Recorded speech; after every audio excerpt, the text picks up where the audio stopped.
Hello, I'm Dr. Willie Miles, the president of Dr. Willie Miles Children Foundation located in Atlanta, Georgia. Many of you all have been with us for quite some time, and you know that our mission is to make children our priority. A lot of great things are happening in Atlanta, and we know a lot of things are happening throughout the country. And we will talk about, trying to get Jackie on now. We'll talk about some of those things that are happening locally. And hi, Jackie. Hello, Dr. Miles. How are you? Hey, it's great having you back this week. Well, it is great to be back. I missed you all last week. Yeah, we missed you also. We missed you also. I was Get sharing, my camera set up. Go ahead. yeah, I was sharing with our audience that just a lot of things are happening. A lot of things are happening throughout the country. The most recent thing is the death of General Colin Powell, and that's such a loss for us. And yeah, I guess we all realize that, we all must go. But such a great loss, such a great, great man. I do want to make the announcement, Jackie, that our YouTube channel, we have about 60 videos that are there. So we're going to encourage our audience to go there and look for videos that we had from last year, live streams from last year up until the present. Up until the present. So Jackie, I started talking. I introduced myself. Why don't you introduce yourself? Good evening, everyone. I am Jacqueline Hampton Clemens, principal located here in South Florida, and the creator of Valley of the Giants curriculums on historically Black organizations and institutions. Great to be back tonight. Okay, great. Hey, I want to say that our topic tonight is, it's not, well, it's not an old topic, but it's always a new conversation, right?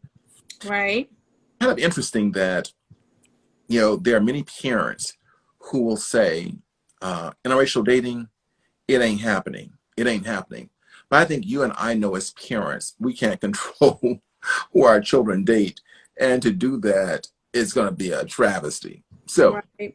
What I want you to do tonight, Jackie, is apply the generations over this question, like the Generation X, Generation Boomers, Generation Millennials. Right.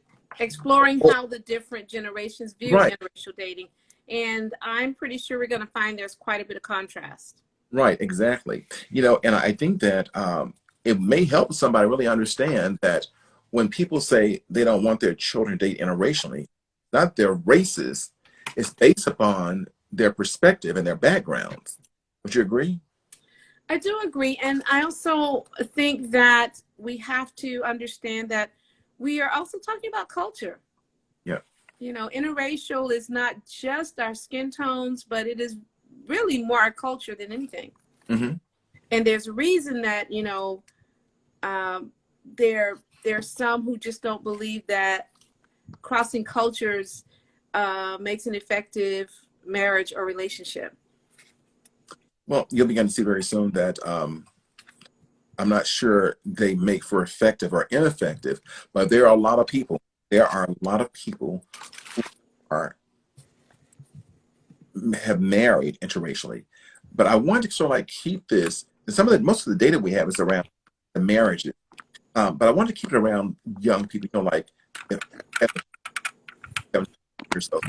And the parents who are listening to us are faced with their child, how they feel about that.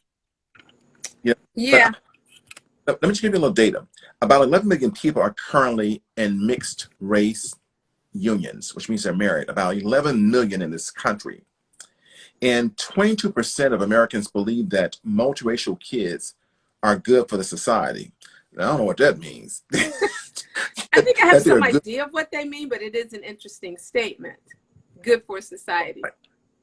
Hey, tell me, like what does it mean? Because I'm saying I thought it was. I think, as it deals with race relations, when you have someone who is of multiple races, especially with data showing that those numbers are growing, what I think they're trying to say is that the thought is that it will reduce the tension between the races, because we have a larger population of people who fit within both. Right. And that in and of itself, says that we need to not focus on one or the other as much. So sort of the browning of America, I think people believe will improve race relations. And when we talk about interracial dating, we oftentimes just think about black and white. But the data says that, interestingly, about 42% of U.S. intermarried couples are between Hispanics and Caucasians. That is very interesting. I don't know what the numbers are, but I think there's quite a bit of interracial between people of African descent and Hispanics as well. Yeah.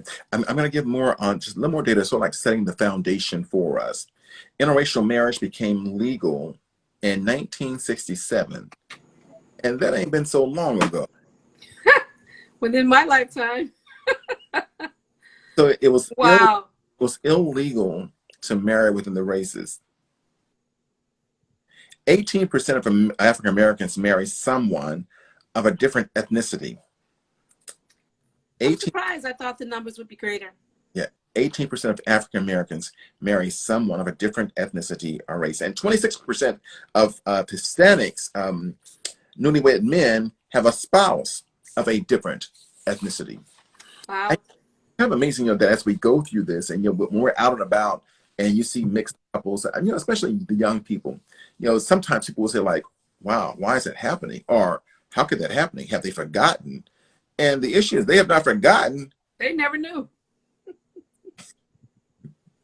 They're not aware.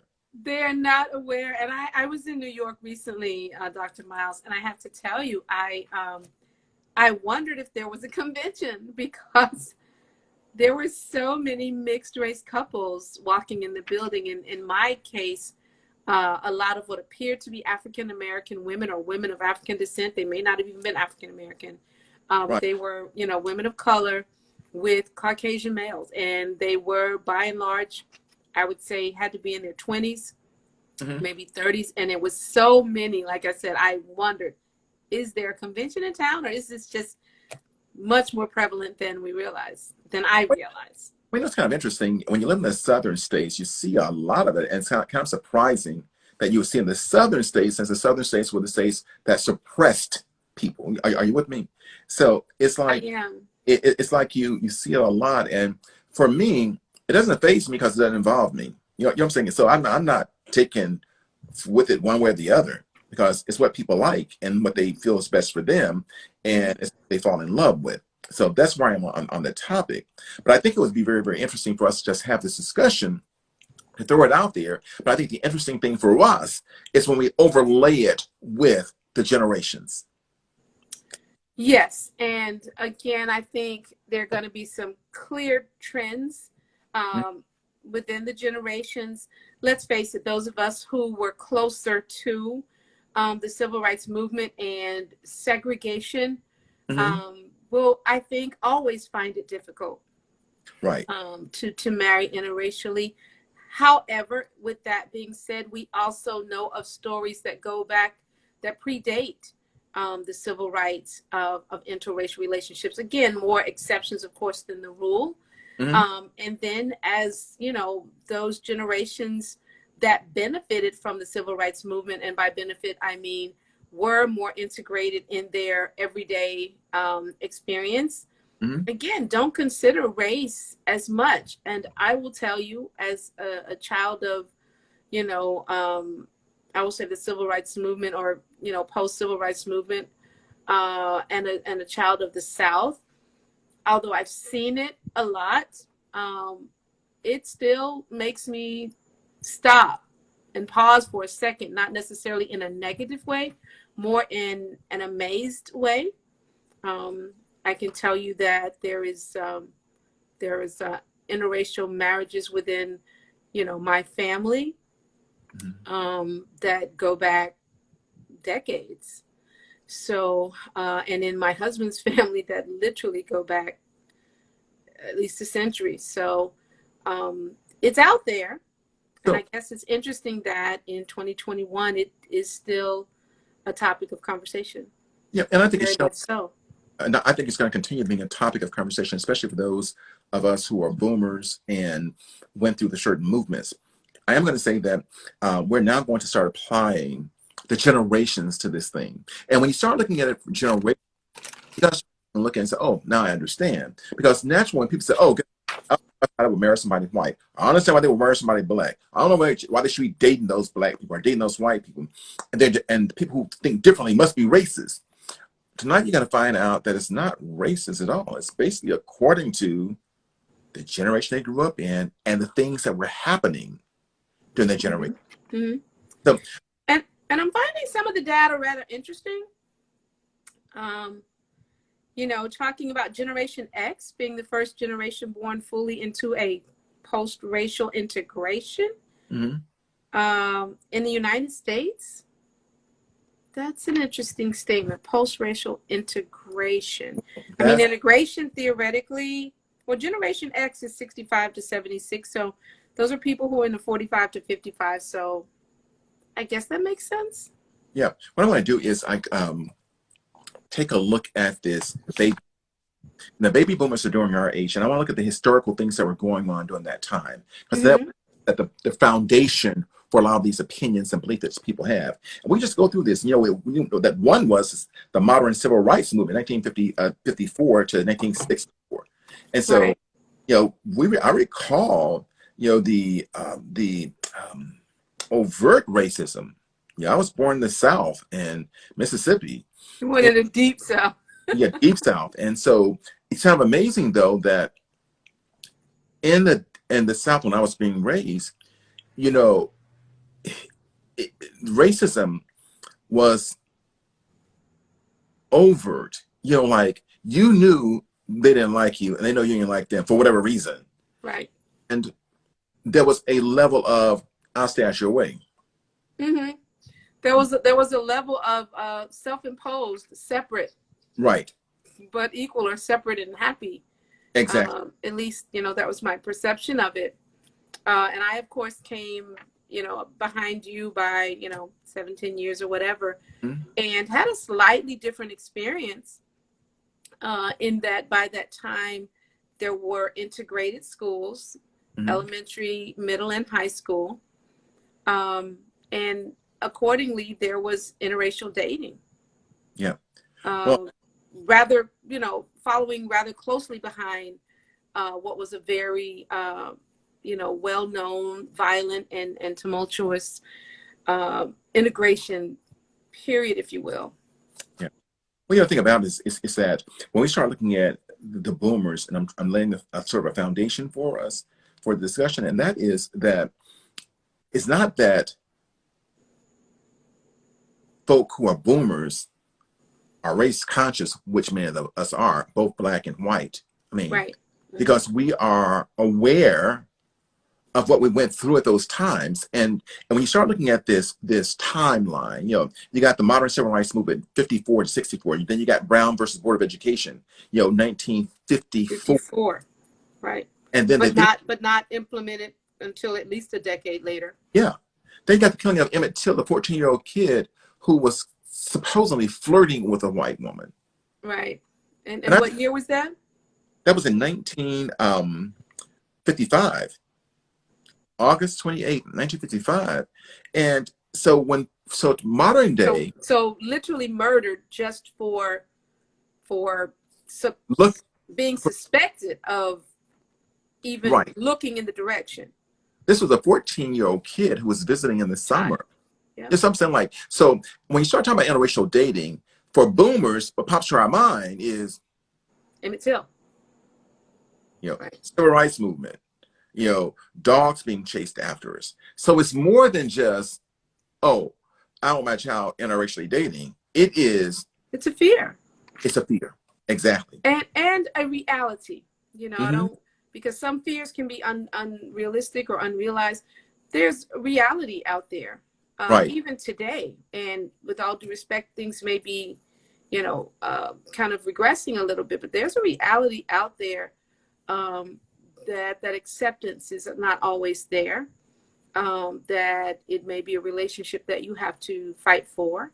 Right. But, and it could be a future show, but interracial relationships still bring attention, still cause And, attention.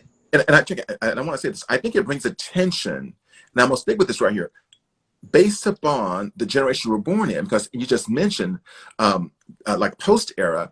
If we were to go to the millennials right now, like, and even the generation snowflake, they don't see anything wrong with it. And I'm not saying anything is wrong with it. I'm saying my point is that they don't have a frame of reference that says, I didn't witness that, so I don't have any Which issues. is really, Dr. Miles, the point. You really put that well. They don't have a frame of reference as to why that is a concern. In fact, not only do they not have a frame of reference as to why it's a concern, they were literally raised in a society that says this shouldn't be a concern, because we were very much about promoting the Martin Luther King, Right. concept of equality. Right. Right. Our school systems were very much about talking about that, but they were not things that were carried out consistently in our society. For instance, our police departments, Right. there's always been a sense of double standards, different standards. The concept of profiling, all of that has existed and been practices while these interracial, this comfort level of growth with interracial relationships has been evolving. So you know what I'm saying? There's always been, yes, we are comfortable dating and marrying outside of our race. On the other hand, we are still dealing with what it means to not to do so. And I think it is, what you're talking about is the realities of it. And I think that when parents have children who interracially date, their biggest fear, something goes down, and sort of our belief as Black folk is whatever goes down, they ain't gonna believe us, and which means that our kid is killed or incarcerated over something that they should not have been. Are you with me? And Dr. Maskin, you raise another good point. These again there are documented situations and cases of children dating interracially in the South, and young men being locked up and accused of crimes, and literally having to serve time because they dated someone outside of their race. And let's just be specific and call this out, because there aren't many young white males serving time for dating Black women or young ladies. But very often when a young Black male would date a white female in certain parts of our country, perhaps even today, the charges brought, even though they both may have been teenagers, it may have been consensual interaction, but right. So we're dealing with a society where this is still an issue. But if you notice that even trying to talk to young people about racism, they discard it. Like, oh, that's old and Absolutely. doesn't exist. And I'm saying, well, it still does exist. Yes. And honestly, for us baby boomers, that's a bit frightening to know that they aren't even aware Not of aware. concerns that have to be there. I'm not saying don't date, interracially like you. I don't take a position. I think love is love. But again, as a parent, you're always going to be concerned.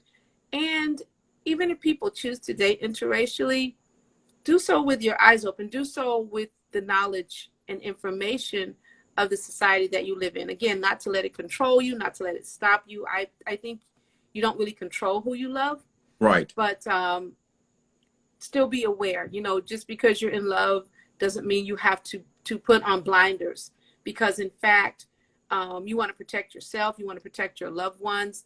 In the event that there are children, I know that there are still issues around, the children of interracial couples. And I guess we use that term mixed, which I wonder how politically correct that is to call someone mixed. But yeah, it's just a reality. So I think the concerns are legitimate no matter the generation. But to your point, the fact that we have the Generation X and the snowflakes who don't and can't even consider the challenges is, well, one is that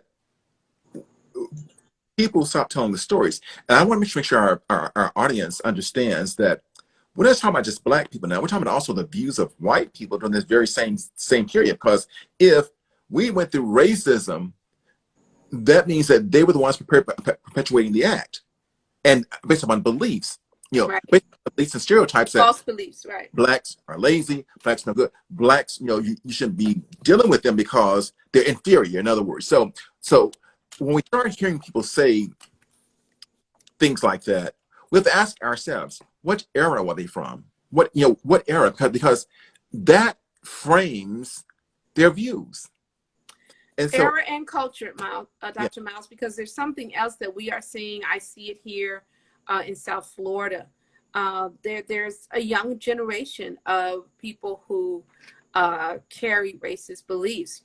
We often see teenagers, young people in their 20s with Confederate flags on their vehicles and things like that. So I think when we talk about the Generation Xers and the snowflakes and those who are not as aware, we may again be talking more about people of color than the mainstream population, because the concept of racism is still being promoted. right. And the thing I want to make sure that we're actually getting from this is that I really want us, Jackie, to say, and we're doing a pretty good job at this, at setting the foundation for people's views on the foundation. And that's why I'm sort of like hanging around the baby boomers, because I think that we're the ones who are still holding on to that stuff. And you can't let it go, because least you forget, it happens again. Right. And so Yeah. everything that happens, like even today, if we see something happening, we do a reference back to 30 years ago. And again, it's a difficult place to be, because you cannot ignore reality, and at the same Right. time you want to promote progress, and Right. you want to recognize progress.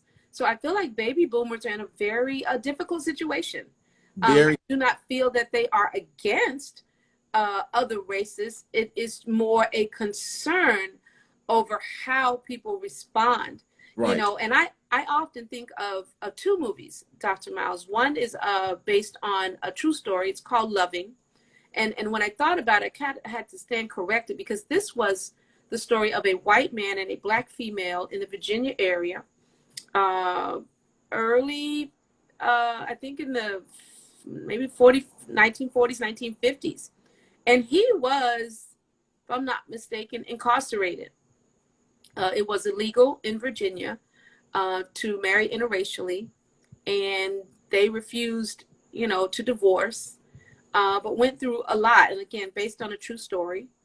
And then we know of all the more recent entertaining stories. We know of the one with Sidney Poitier, Guess Who's Coming to Dinner? And we know of the remake of that in the last, decade or so with, I think it's Ashton Kutcher.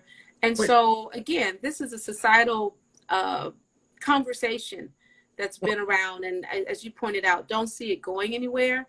But very important as we talk about our children, which is what we're always talking about educating them and being intentional and deliberate in how you approach relationships, especially interracial relationships. Well, the thing about it is that what I'm hoping this show does is put the topic into perspective. Because when people say "not my children," I don't think modern families would say that. Not my children. Modern families are more accepting of whatever floats the kids' boat. But when you get into the boomers and maybe some of the Xers, they're gonna start saying, "Wait a minute." When you start talking to grandma about interracial dating, grandma gonna tell you what she thinks about that. And when you start talk to older people about the interracial dating, they're gonna tell you their viewpoints, and they sometimes will get angry and remind you of the Emmett Tills, and remind you of Parks, and remind you of the 9 black students, Little Rock 9 girls. Because Right. all that happened in the same period. So what we have is a preponderance of traumas, for lack of a better word, that happened to us. And so therefore, we never forgotten it. And it's kind of interesting that I mentioned the word traumas, because they were traumas and we never got any treatment for it. Right. So therefore, we will treat a situation as if it happened today, but it happened 30 years ago, based upon the traumas that we encountered. Mm-hmm. Encountered and or heard of, because again, they were pretty horrific. You know, we're not talking about mild situations. We're talking about people. We're talking about towns that were destroyed. We're talking about people burned, hung. I mean, we're talking about some really horrific behaviors because of race, Right. right? For no other reason than race. So then when you ask us to take our babies, right, and ask them or support them or understand that they don't have that perspective and or concern, very difficult. Very difficult. As you point out earlier, these are not things you can erase Right. from your knowledge base, nor should you. Right. But again, where do you find balance? Yeah, for those who've just checked in with us, we're talking about interracial dating. You saw the flyer says "Not My Children," and I'm Dr. Miles. I'm the president of Dr. Willie Miles Children Foundation, located in Atlanta, Georgia. And Jackie, I'm Jacqueline Hampton Clemens, a principal and entrepreneur here in South Florida. the topic tonight is interracial dating.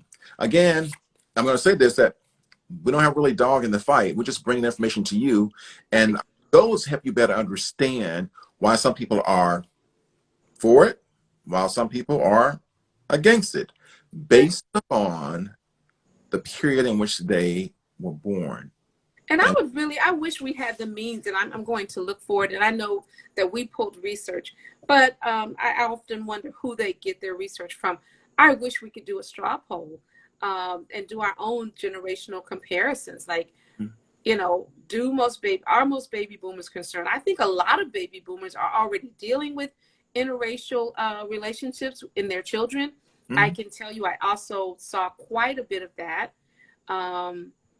Again, so much so that, you know, it almost seemed to be preferred, Right. In certain environments. I like this, and you hear from our audience, like, what are your views on interracial dating? And I'm not talking about adults. We're talking about your children interracially dating. And maybe we need to, you know, narrow that a little bit. What are your views in regards to their safety? What are your views in regards to the cultural differences, right? We know that, you know, we've progressed beyond, you know, concerns over simply the color of one's skin, but the culture, the safety of their children or the world that they're growing up in. Right. Any comments on any of that? Well, I'm going to let them frame it. They can choose any of those things they want to. Right. And so my point is, what are their views on it overall? And they can include safety. I'm trying to get some things together here while I'm not looking at it. Safety, whether about their fears, and just their overall beliefs. Right. Yeah, it would be great to hear about that. And you know, Dr. Miles, we might be able to start introducing some quick polls. I'll look into you know, if that's possible on Instagram. All right. So we talked about the boomers quite a bit. Let's move to the Generation X. Okay. How their views. And you mentioned this before, Jackie. You mentioned that the Generation X sort of are into the post-racial integration, and which means that they were part of the new generation of not just Black folk, but of thinking, of racial thinking, and the words I'll use is racial consciousness. Right. They were the first generation born into the post-racial integration in the U.S., bringing them into a world in which racial segregation was not a legally enforced nor socially encouraged norm. Okay. They were born at a time in which the world was going through some significant and sudden social and societal changes. The latter years of the Vietnam War, the post-Summer of Love period, which ushered in the free love and sexual revolutions of the late 60s and 70s. And then it said shared with late crisis generation natives. So, you know, that kind of explains a lot. I think the point here is that not only were they born into a, you know, conceptual post-racial society, But again, so much was going on in society during what would have been their childhoods, that they would have a completely different concept and perception of America and race relations accordingly. Jenny, do you think that parents can have an impact on who their children date? Yes, is the short answer. I think they can have an impact. I think they do have an impact because I think dating outside is still an exception versus a rule. So you're always going to have the exceptions, but I guess what I'm saying is I think very often for those who don't date outside of their race, that parental influence has a lot to do with that. Do you think that making your children aware of their culture's past history would impact them dating interracially? I think it could, and the reason I am tempering that a little bit is because I think you should teach all children, not just one group, but all children should know about our country's past, Mm-hmm. our factual past, as a way to help us grow and move forward. And we can't just grow forward and move Right. forward if only one group of citizens are aware. So I Right. think everyone needs to be aware. And then I think for some that will affect them. You know, I have some millennials, actually I have some snowflakes in my home, and I can tell you that their knowledge of past situations at least plays a role initially. That's not to say that they won't ever date interracially, but they are very conscious of that history. And so it at least will play a role. But I think also our goal is not to teach our kids not to date interracially. I think more importantly, they need to understand our frame of reference. And That's that is so key, and that's because Dr. Miles, a lot of the people who date interracially, which is a point that hasn't really come up, a lot of the boomers, and there are some, and those post generations that date interracially actually sometimes are dating people with similar values that just happen to be of a different race. And in some instances, these are people that they might have fought, you know, on the line with in terms of racial equality. So right. that's where culture comes in and is bigger than the concept of race. And so they're marrying people with similar values, right? Regardless of their race. So I agree. Our goal is not to teach our children, you know, to look at someone and judge them based on the color of their skin. I mean, aside from the racial issues, that would just be ignorant. So is it a cultural issue? And it is, you know, is a culture and a trust issue, and making sure that, you know, both of those things, that culture connection and trust, can be there. Yeah. Do you think there's too much hype about interracial dating? And hype meaning that it's too much energy spent on it. Well, you're talking to a boomer. Yeah. So no, I don't. In fact, I'm not sure there's enough energy spent, again, with the goal not being to discourage interracial dating, because again, I don't really think we control who we love. Right. I think love is love, but I think it's important, just like any other history. I think it's important for us to know. I think it's more important for people who are dating outside their race to be aware. You know, I wouldn't send, you know, if I referred someone for a job and I had history on that company, I'm going to tell them the history of that company. So right. Sharing history about anything. If someone wants to buy the car that I'm driving, I'm going to tell them how that car is driving, what's the history been. Right.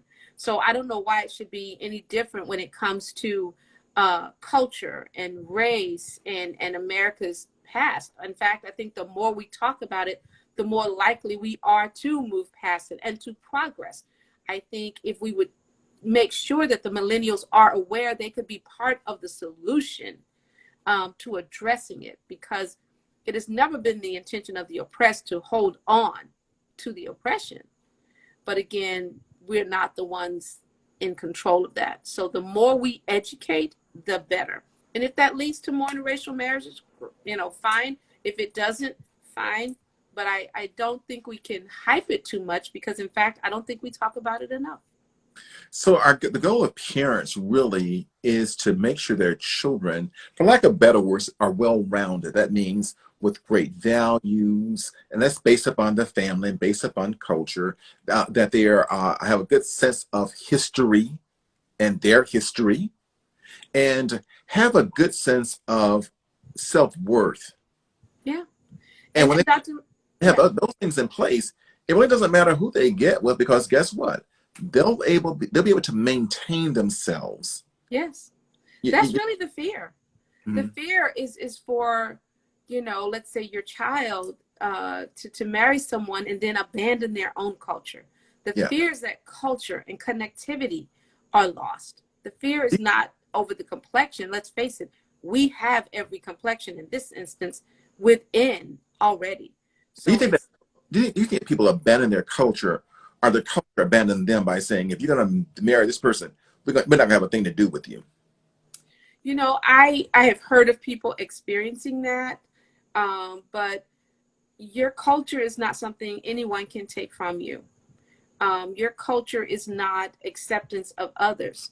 Your culture is how you're raised, what your values are, what values you promote, and what values you maintain and practices, and that you hold on to. So we've heard of that. We've heard of you're not black enough, you're not white enough, you're not this enough. Those, of course, to me are very, um, for lack of a better term, immature concepts, undeveloped concepts, but it's out there. What is wrong with having, and I'm saying that this rhetorically, of course, what Mm-hmm. is wrong with having uh, an ethnic consciousness? Does it mean that you are radical because you're aware of your past? Because many of my young people think that when you talk about slavery, when you talk about the civil rights movement, that's old stuff. That's over. I keep saying, It's well, it so really ain't. true. They not only think that you're talking about old stuff, they think that you're talking about divisive things. Mhm. Of course, in education, and for decades, working with young people at all levels, young people, in high school, and again, even as the Black Lives Matter movement started, a lot of the snowflakes wouldn't even say it, like couldn't voice it for fear or concern that it meant only Black Right. Lives Mattered. And they really felt the need to protect others. That's a beautiful thing, but it is still a misunderstanding of the term and its meaning. And again, your history is history, you Oh, know. yeah, I'm thinking also during our generation, segregation was norm. It was just you sit in your place with your people, and we sit in our place to our people. But since integration has come about, we're going to school together, they're playing together. Wouldn't it be kind of like just normal for people just to date people they like? The most normal thing in the world, and in fact, what the civil rights movement was about. Can we be humans first? Okay? Mhm. Can we be humans? But again, we are not the ones who promoted it. By we, I mean the people of color and those who are oppressed. So we are not the ones who can correct it. So Right, back to the question of our children, dating, our children, siblings, whatever, dating people who have been viewed as being opposed to just the color of our skin. right. Tricky situation. I mean, sensitive territory to this day. But that's why we're here. We're talking about, let's talk about it. That's what this whole purpose is. Let's talk about these kinds of things. And again, please understand that neither your host, we don't have an opinion one way or the other, you know. Right. And some of our children have dated interracially, and guess what? It is what it is. Um, but as a Dated, parent, married. Yeah, I would be surprised if there are very many families within the United States um, that are not in some way affected interracially. like Um, you got 11 million that are currently mixed race. so so something right. is They happening. got to be related to somebody else. Something is, Um, yeah. and think about that. I mean, even if you happen to be, what does that mean in terms of your family? If you have been in a circle or a bubble, if you will, that has not been touched or incorporated cultures outside of your own, or people outside of your quote unquote race. That's an interesting concept. Again, we know of those people fighting on both sides for that very, objective. But America is browning. I challenge our audience to just do a light observation tomorrow. Can you go through a day without, seeing someone, some family, some couple, some example of interracial dating or interracial, commingling, if you will? But I would say also have a consciousness about how you view it. An honest consciousness, because sometimes it's hard to be honest with yourself. That maybe you do prefer the races to be separate, not because you dislike one or because you think one is better than the other, but simply because, again, you believe it's best. Yeah, I can not honestly, but I do believe though that a lot of Black families who have Black sons who are dating white girls, they live in fear. Have to. They just live in fear. I don't know how you would not. I really And don't. the expectation is something's going to happen to him. It's certainly a possibility. Because our history says that. Our history says that. And Miles, Dr. Miles, what we have not done is introduce the socioeconomic factor into this conversation, but that is a factor. We know within, higher incomes, you might say professional sports, that these are very common occurrences, interracial dating of Black men and women who are not, of African descent. Mm-hmm. So that plays a role as well. And even then you have concerns, about your sons. Think about it, again, it was hard talking about this conversation without bringing in the adults dating. And that was not our focus, because I really want to get a feel of how parents feel about their teens interracial dating. And then there was an assumption I made. The assumption was these parents are boomers. Wrong right. assumption. Right. Wrong assumption. And a lot of the parents are. Some of them are millennials.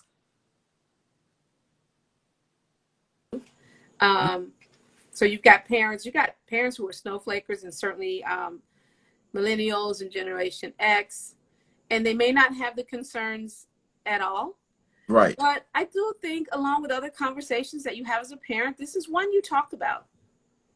This is part of the conversation, I think. What do you think, Dr. Miles? Do you think a parent has a responsibility when talking to their children about dating to discuss interracial dating? You're absolutely right. And I think we've talked to them about interracial dating the same way we talk to our kids about sex. And the reason I said that, because we have to let our kids know that we're not trying to stop them. We're just trying to educate them. The same way we do about, right. And we're trying to make sure they understand that they're safe, our frame of reference and our fears. Mm-hmm. And when we... And Dr. Miles, maybe there are some families saying, hey, I would prefer you did not date interracially. I would prefer that, the people you bring home look like you. I think that exists. The parent I can tell you point blank it existed when I was a teenager and starting to date, those sentiments were expressed. So. And it's just part of the talk. It's just part of the talk. And I think that parents, we discovered in one of our programs that parents felt so uncomfortable talking to their kids about sex. And I also think that parents are uncomfortable in talking to their kids about race. Mm-hmm. I agree. If you're the child, would say you're a hypocrite. You're talking about love everybody. But no, talking about our history is not about hate. It's about awareness. Now I'm using this word again. It's about bringing about a consciousness. So my whole point is that you're making a decision you want to make, but let me share with you the history. That's, to me, that's it. I mean, I don't know. Again, I'm a boomer, so it's hard to understand why people would take issue with that.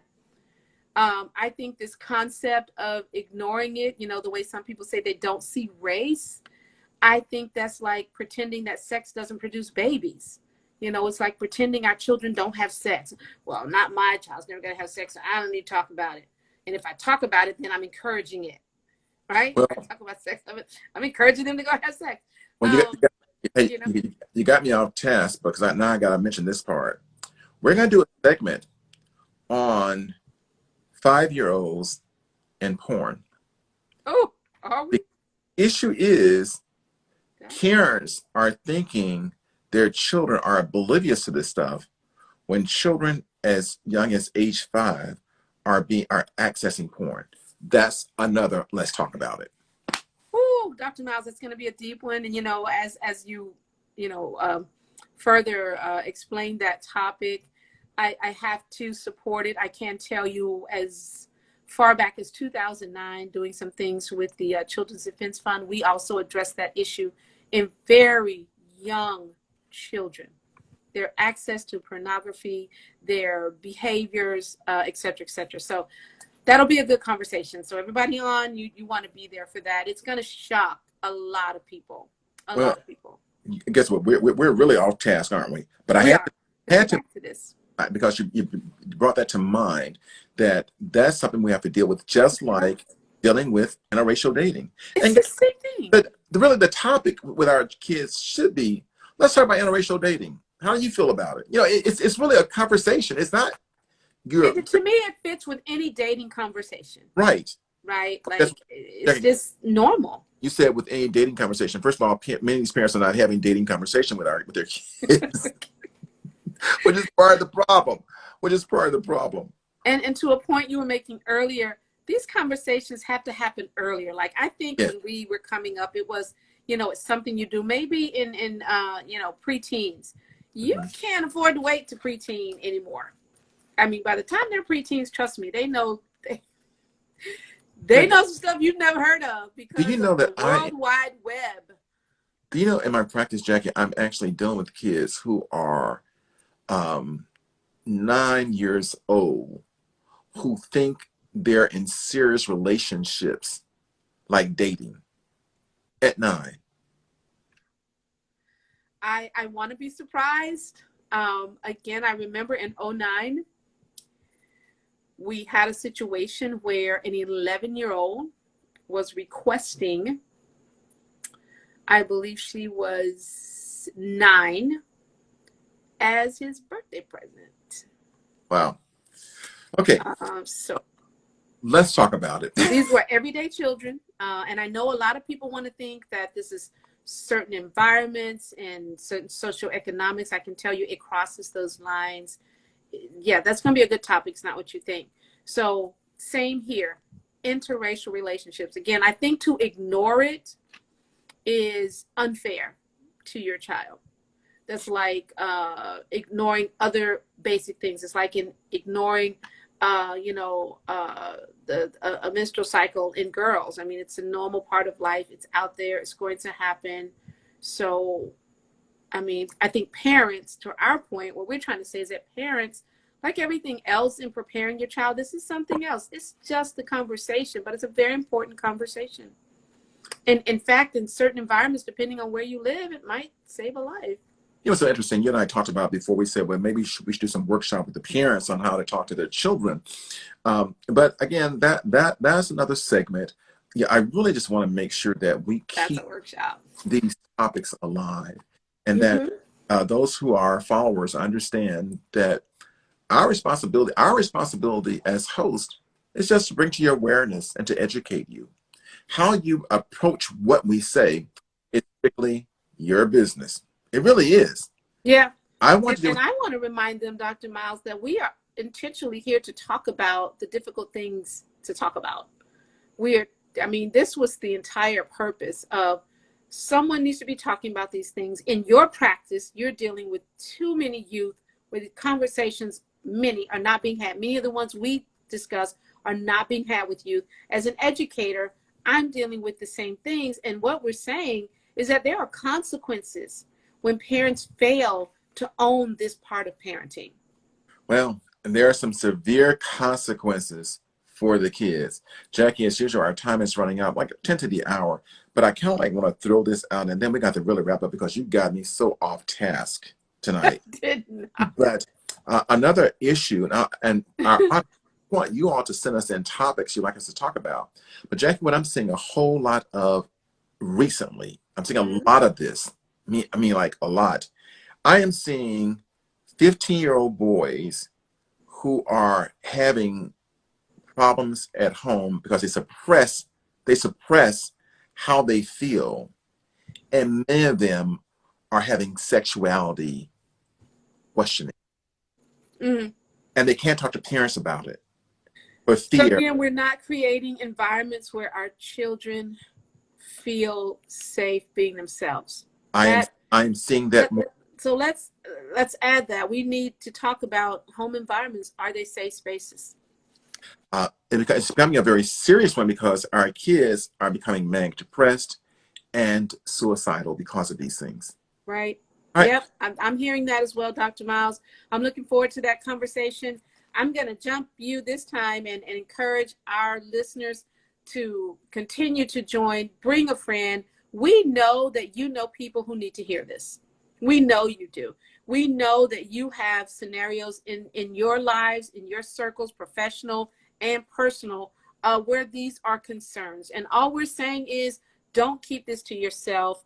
Tell them, listen, I'm on. There's some interesting topics. You might hear one thing that helps you be a better parent, that helps your child feel more connected to you or feel safer in their space. This is really important stuff. Okay, this is the little things matter.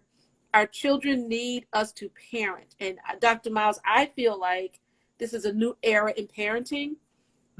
And I don't think there's any guide for it. Parenting in the age of technology and computers in your palm is different. And this is why our conversations are so important. And folk, it's just a final reminder, go to our YouTube channel. We have like about 50 or more live streams from 2020. You get more of us. Isn't that great? Up until presently. So you can go back up to 2020, March 2020, when we first started doing this, and view any video or live stream you'd like to.